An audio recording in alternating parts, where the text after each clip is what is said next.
The Great Pyramid of Giza is the biggest in Egypt.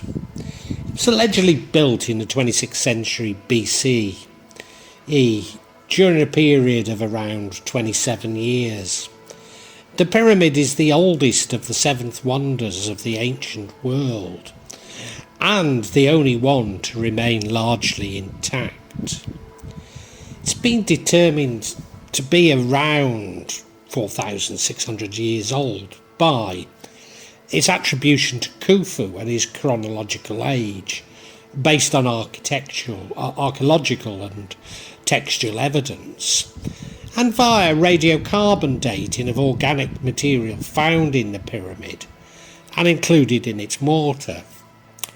Initially it was 146.6 metres high, that's 481 feet, meaning that the Great Pyramid was the tallest made structure in the world for more than 3,800 years. And much of the original smooth white limestone casing was removed or denuded, which lowered the pyramid's height to the present 138.5 metres. What remains today is the underlying core of the structure. The base was measured to be about 230.3 metres or 755.6 feet square, given a volume of roughly 2.6 million cubic metres or 92 million cubic feet. Of course, its sheer size has always fascinated man, leading regularly to new theories on its purpose or related to its amazing construction techniques. I mean, the Great Pyramid was built with large quarried blocks, around 23 million in fact, weighing 6.3 million tonnes in total. Most of these are not uniform in shape and size and are only roughly dressed, the outside layers of which are bound with mortar. A local limestone from the Giza plateau was used, but in addition, white limestone from Tura was used for casing, and granite blocks from Aswan, weighing up to 80 tonnes for the king's chamber structure, and these were supposedly brought down the Nile. The Greeks believed that slave labour had been used for its construction, but modern discoveries made at nearby workers' camps associated with the construction of Giza suggest that it was built by thousands of conscript labourers. A recent or fairly recent construction management study estimated that the total project required an average workforce of about 13,200 and a peak workforce of roughly 40,000. The sides of the Great Pyramid's base are closely aligned to the four geographic, not magnetic cardinal directions, only deviating on average by 3 minutes and 38 seconds of an arc, or about a tenth of a degree. Several methods have been proposed for how the ancient Egyptians achieved this level of accuracy. Firstly, by using the shadow of a vertical rod that's tracked throughout the day. Secondly, the polar star is tracked using a movable sight and a fixed plumb line. And thirdly, the stars Mizar and Kochab appear on a vertical line on the horizontal, close to true north, around 2500 BC. They slowly and simultaneously shift east over time, which is used to explain the relative misalignment or the seeming misalignment of the pyramids. There are 3 chambers that have been discovered so far inside the Great Pyramid. The lowest is cut into the bedrock which the pyramid is built on, but this remains unfinished. The king's chamber contains a granite sarcophagus, and the queen's chamber both are higher up within the pyramid structure. During the Middle Ages, Joseph, Nimrod and King Saud and others were all credited with the construction of the Great Pyramid. And now it's more common to attribute it to Khufu based on the authors Herodotus and Diodorus Siculus and indeed others. More recent theories that the Great Pyramid was built by an Atlantean priest, some might call him Thoth, or even that they were built, or at least the technology transferred, by ancient aliens. During the 20th century, cemeteries next to the pyramid have been evacuated, and family members and high officials of Khufu were buried in the east field south of the causeway and the west field. Most notably the wives, grandchildren and children of Khufu, Heminu and Ankhauf, and the funerary cache of Hetepheres I, who was the mother of Khufu.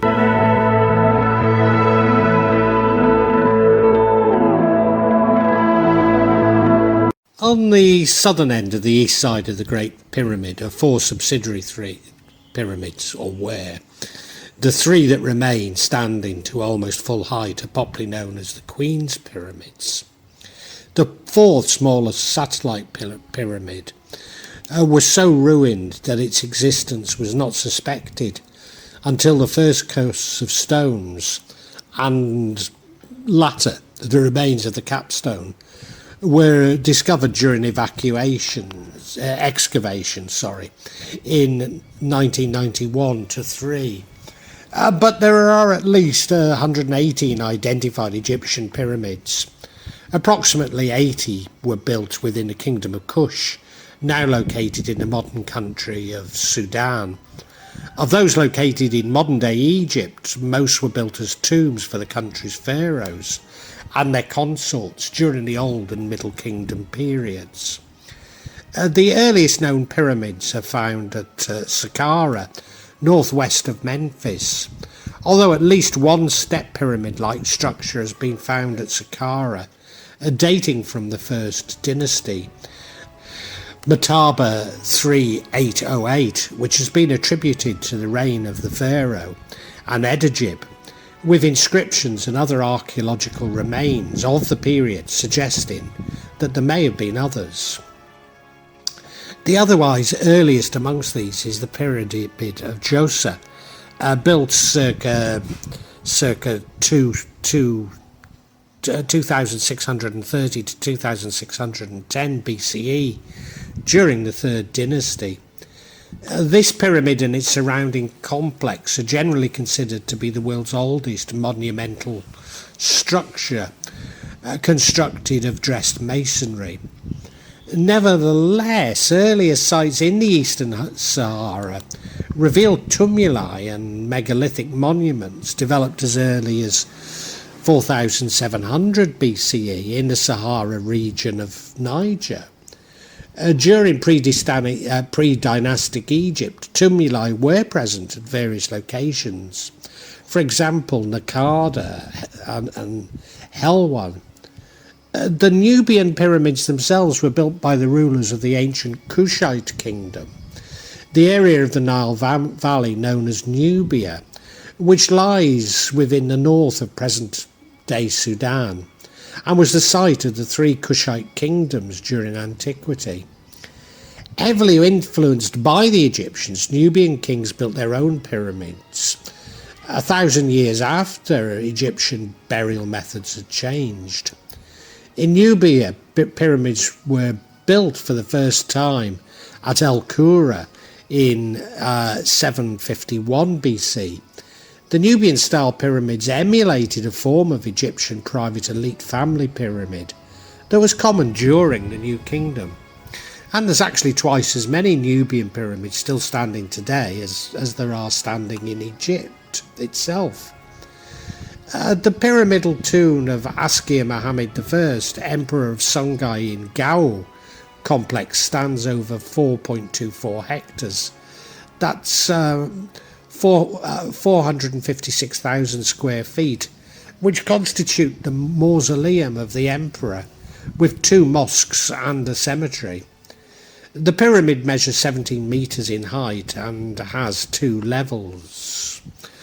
It's built of mud and riddled with numerous wooden pikes. The architecture of the pyramid is close to the Median pyramid of the pharaoh Sneferu of Egypt.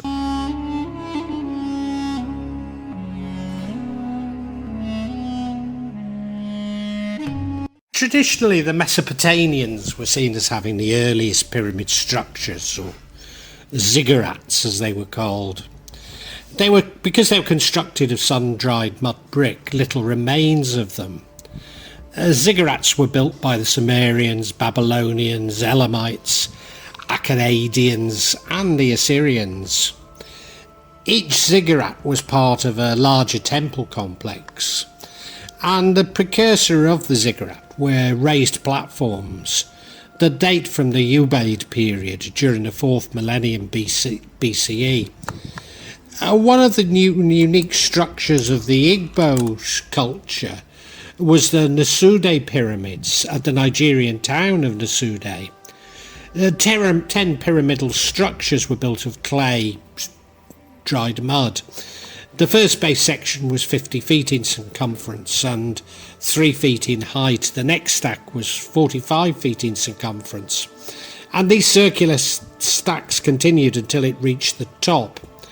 The structures are believed to be temples for the god Allah, who is believed to reside at the top. The structures were laid in groups of 5 parallel to each other. Pausanias, 2nd century AD, mentions 2 buildings resembling pyramids, one 19 kilometres or 13 miles southwest of the still standing structure of Heliconian, a common tomb for soldiers who died in a legendary struggle for the throne of Argos, and another which he was told was the tomb of the Argives, killed in battle around 669 to 668 BC. Neither of these still survive, and there's no evidence that they actually resembled Egyptian pyramids. The Bosnian pyramid complex is an attempt to explain what is almost certainly the formation of a cluster of natural hills in the area of Visoko in central Bosnia-Herzegovina. Andean cultures had used pyramids in various architectural structures, such as the ones at Karol, Tuchumay, and Chauvin de Hantar. Mesoamerican pyramids were usually stepped with temples on the top, more similar to the Mesopotamian ziggurat than the Egyptian pyramid. Despite many people trying to suggest that Egyptian pyramid builders went over or moved over from Egypt to South America. The largest pyramids by volume is the Great Pyramid of Cholula in Mexico's state of Puebla. Constructed from the 3rd century BCE to the 9th century BCE. This pyramid is considered the largest monument ever constructed anywhere in the to the 9th century Common Era. It's considered the largest monument ever constructed anywhere in the world and is still being evacuated. The 3rd largest pyramid in the world, the Pyramid of the Sun at Teotihuacan, is also located in Mexico. There's an unusual pyramid with a circular path plan at the site of Chiauchulcho, now inside Mexico City and mostly covered with lava from the eruption of Zittel volcano in the 1st century BCE. There are several circular stepped pyramids called Guachimonotones in Tetichulan, Jalisco as well. Many pre-Columbian Native American societies of ancient North America also built large pyramid structures known as platform mounds. Amongst the largest and best known of these structures is Monk's Mound at the site of Chacoia in what became Illinois, completed around 1100 CE. This is a base larger than the Great Pyramid. Many of the mounds underwent repeated episodes of mound construction at periodic intervals, some of them becoming quite large. Cultures who built substructure mounds include the Troyville cultures, the Coles Creek culture, the Plaquemine culture, and the Mississippian cultures. There are many square flat top tombs found in China. The first emperor Qin Shi Huang, circa 221 BCE, was buried under a large mound outside today's modern-day Xi'an. In the following centuries, about a dozen more Han Dynasty royals were also buried under flat-top pyramidal earthworks. In fact, I've seen these pyramids, despite them being largely unknown outside of China. Numerous giant granite temple pyramids were made in South India during the Chola Empire, and many of which are still in religious use today. Examples of such pyramid temples include Brihadevasara temple at Tanvanjore, the Brihadevasara temple at Gangakonda, Chalampuram, and the Ayavastera temple at Darasurum.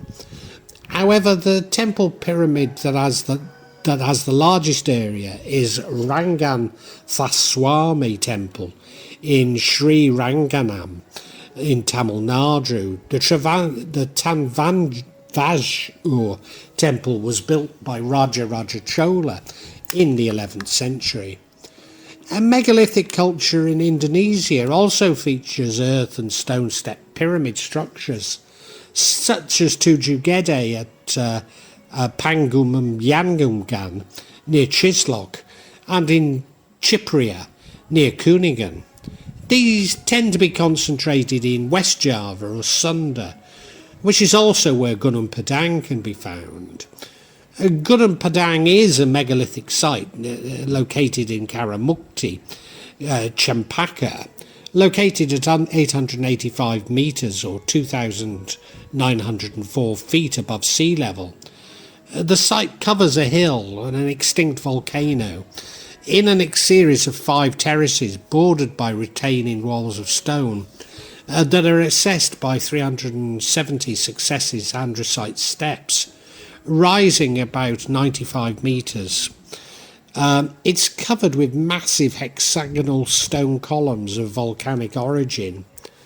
Gunung Padang was believed to have been built sometime between the 2nd and 5th century, between the 5th and the 2nd and the 5th centuries CE.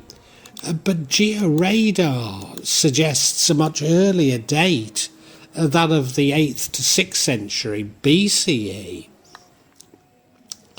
Not unnaturally, this is an issue of great controversy. There's at least 9 Buddhist step pyramids in the world, 4 from the former Gyeongsang province of Korea, 3 from Japan, and 1 in India, Borobudur, and also 1 in Tajikistan. Some pyramidal stupas remain in East Asia. There is a theory that these pyramids were inspired by the Borobudur monument through Sumatran and Javanese monks. There is also a similar Buddhist monument in Vrang in Tajikistan.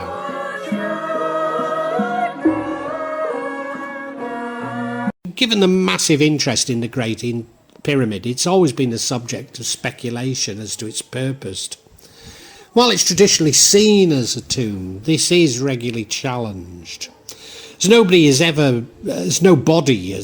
ever been found within a pyramid, and it lacks the decoration of, say, the Valley of the Kings. Having visited the Great Pyramid and climbed into the King's Chamber, I've got to say I've got some sympathy with these arguments. Nevertheless, mummies, mummy parts, funerary objects, along with inscriptions instructing the dead, have been found in some pyramids. One line of argument which does not necessarily conflict with them being tombs is that there is an astrological explanation. Certainly the geometry, especially of the Great Pyramid, is impressive. Nevertheless, this simply proves a higher level of sophistication in geometry and astrology than had previously been assumed. I'm also a little sceptical that if given enough data, such as all the potential alignments and measurements of a megalith, one should be able to prove any theory if one is determined enough. Nevertheless, I am willing to entertain an observatory purpose to their construction. There's no doubt that pyramids concentrate some form of energy.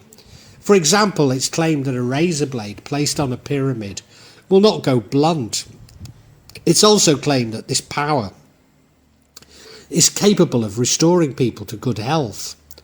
Scientific experiments appear to have disproved these theories. But as you may be aware, I've always argued that the scientific method is more designed to disprove the mystical than to actually explore seemingly unexplained phenomena. Certainly Aleister Crowley, following spending a night in the King's chamber with Rose, his new wife, during their honeymoon, Rose is said to have been contracted by Horus. This was actually a precursor to the Book of the Law being dictated to them. You may well know that I take everything Crowley claims with a pinch of salt. But having visited the King's chamber during the daytime, with many tourists there, I'm certain that spending the night within it would lead to mystical experiences. And measurements around the pyramids do indeed show how it is able to focus energy, even to create a St. Elmo's fire effect. But does this mean that they were in fact huge power stations? Despite this being a popular contemporary theory, I am again dubious. Yes, I am cynical. But there are many amazing megaliths around the world. The time and effort they represent must mean that they were clearly felt to be important. I'm not sure that we really know their true purpose, and of course, that true purpose may differ between locations and cultures. Why wouldn't it? But the mystical purpose, or religious mystical purpose, does seem the most likely. Now, as no distinction was made between religion, science and magic, it's impossible to define their purpose as being solely about one of these. Indeed, not only were they all one prior to the atomization of the Enlightenment, such specification would be seen as counterproductive. A number of pyramids around the world refer to them being where the spirits or gods reside. And this would certainly have some resonance with traditional beliefs about the mountains in Java.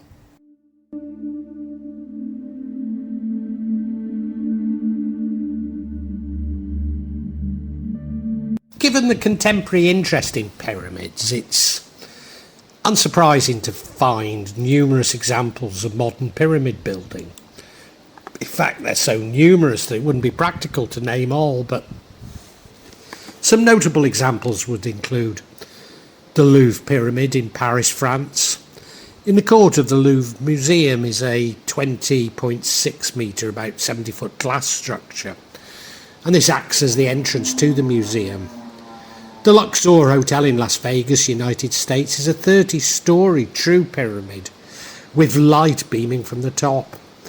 The Samam Pyramid, a 3-storey pyramid in Salt Lake City, used for instruction in Suman philosophy and conducting rites associated with modern mummification. The Baladine Pyramid in rural Queensland is a 15-metre folly pyramid made from blocks of local granite. There are 2 pyramid-shaped tombs erected in Magdalen Cemetery, Ireland, around 1840. whilst the Karlsruhe pyramid is a pyramid made of red sandstone, located in the centre of the market square of Karlsruhe, Germany, and dating from 1823 to 1825.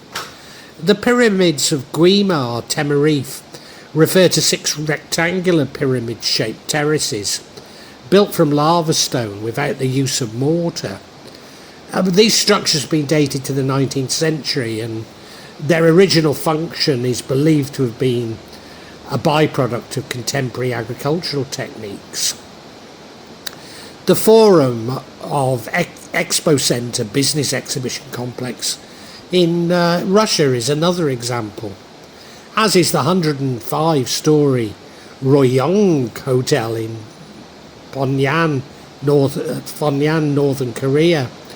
The Palace of Peace and Reconciliation in Nur Sultan, Kazakhstan. The pyramids at Osho International Meditation Resort in Pune, India, for meditation purposes. The Sunway Pyramid Shopping Mall in Selangor, Malaysia, and the Hanoi Museum, whose overall design is that of a reversed pyramid.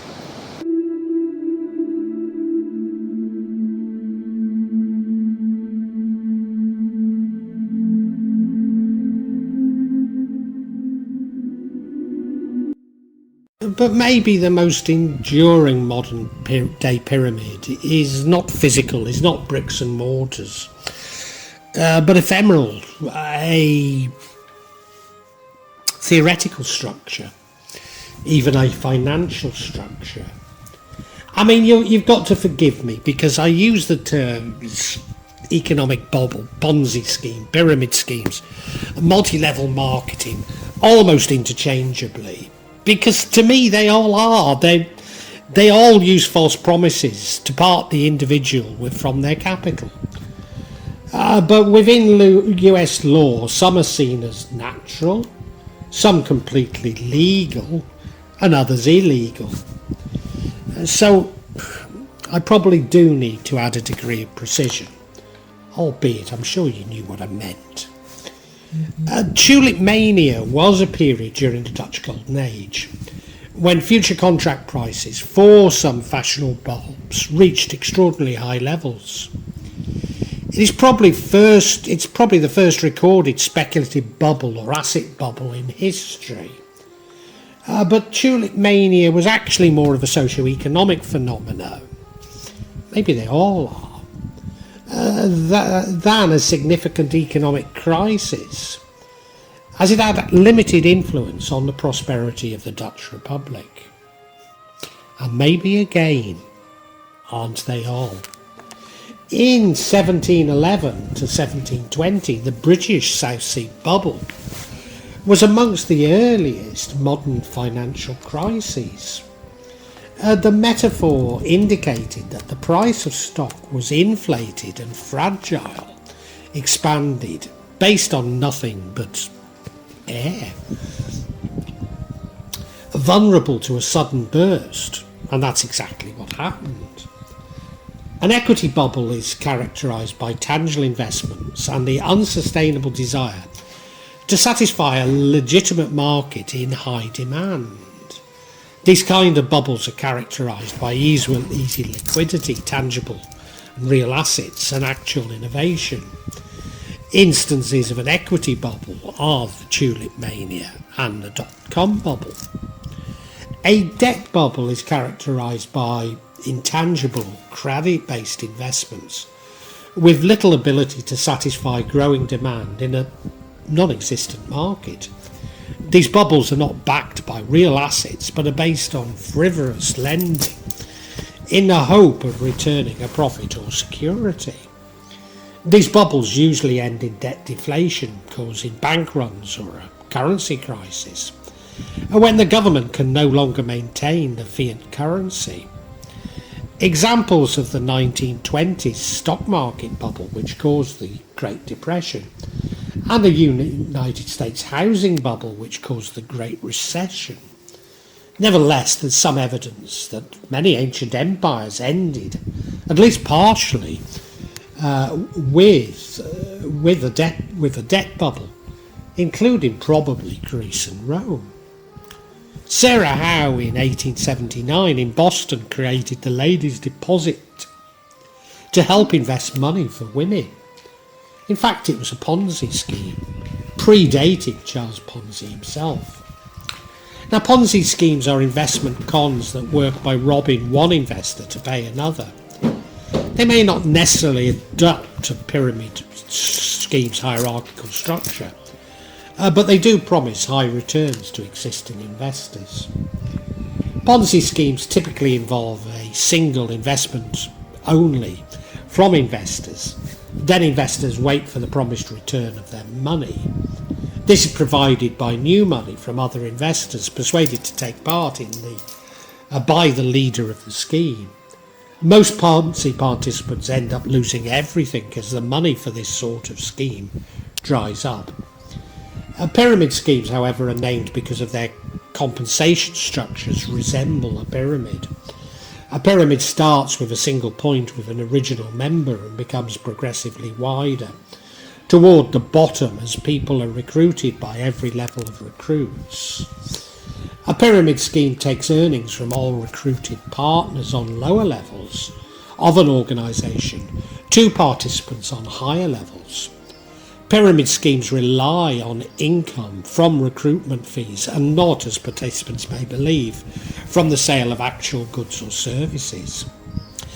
Multi-level marketings, MLMs, are legitimate business programs under US law, in which distributors earn money from the sale of tangible goods and from commission on their recruited distributors' purchase and sales. Pyramid schemes often masquerade as MLMs, but their focus is on fees from recruits, not revenue from product sales.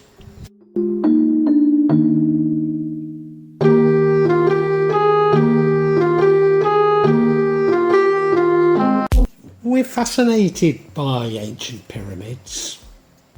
Its wonder, their size, their structure. We all believe we understand their purpose. But if we're truly honest with ourselves, we haven't got a clue. Nevertheless, we believe that our own explanation can be used to our benefit, that we have a theory that somehow we can exploit to help ourselves. Doesn't this describe the blockchain, Web3, NFTs, and yes, indeed, cryptocurrency? What exactly is cryptocurrency? And even more importantly, what's its purpose? We're told it's a unit of exchange. But the processing required and the resultant energy is so high that it makes this function impractical. It's therefore simply an investment vehicle. But an investment backed by what exactly? Is it not therefore both an equity and a debt bubble waiting to burst? So what of NFTs? Well, there's a need to keep fueling demand for cryptocurrency, or its pyramid structure will become apparent. This requires constant innovation, creating new bubbles like NFTs themselves. The blockchain and Web3 simply facilitate the use of cryptocurrencies by creating a series of virtual assets and products. But they don't satisfy any real human need. In fact, they're the opposite. They're more likely to make us addicted to the ephemeral, to keep us engaged in things which are inherently not creative and don't give us happiness. But what they will require is plenty of processing power and therefore a massive amount of electricity. Could this be the true energy crisis that we hear so much about these days? Nevertheless, there is some evidence that this technology was imposed on the banks following the last financial crisis to avoid another financial crisis. So maybe the real question we should ask ourselves is, if this is true, Where did Bitcoin really come from?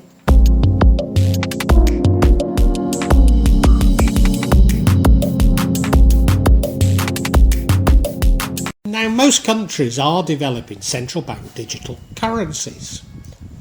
Again, what is the purpose that they actually serve? How many of us find it more convenient to carry a phone than some currency? Particularly, when you worry your phone might go wrong or you might lose service. That doesn't happen with currency. Have governments also been sold this technology as a system of control, a system of surveillance and control, without it really having any benefit to mankind? It's entirely possible, isn't it? Or do you see a more malicious motive in it? Many do. What is common across all these pyramids is that they require the many to suspend their disbelief, to believe in something that is so big and so complex that it must be important, and that we want a part of what seems so important. But I'm being unfair in singling out virtual currencies and the blockchain. Almost certainly, yes, I am. After all, doesn't fiat money require us to believe that it has value, when it blatantly does not? And maybe I'm being unfair on fiat money, for even gold has no intrinsic value to mankind. Yes, it's rare, but so are striped tulips.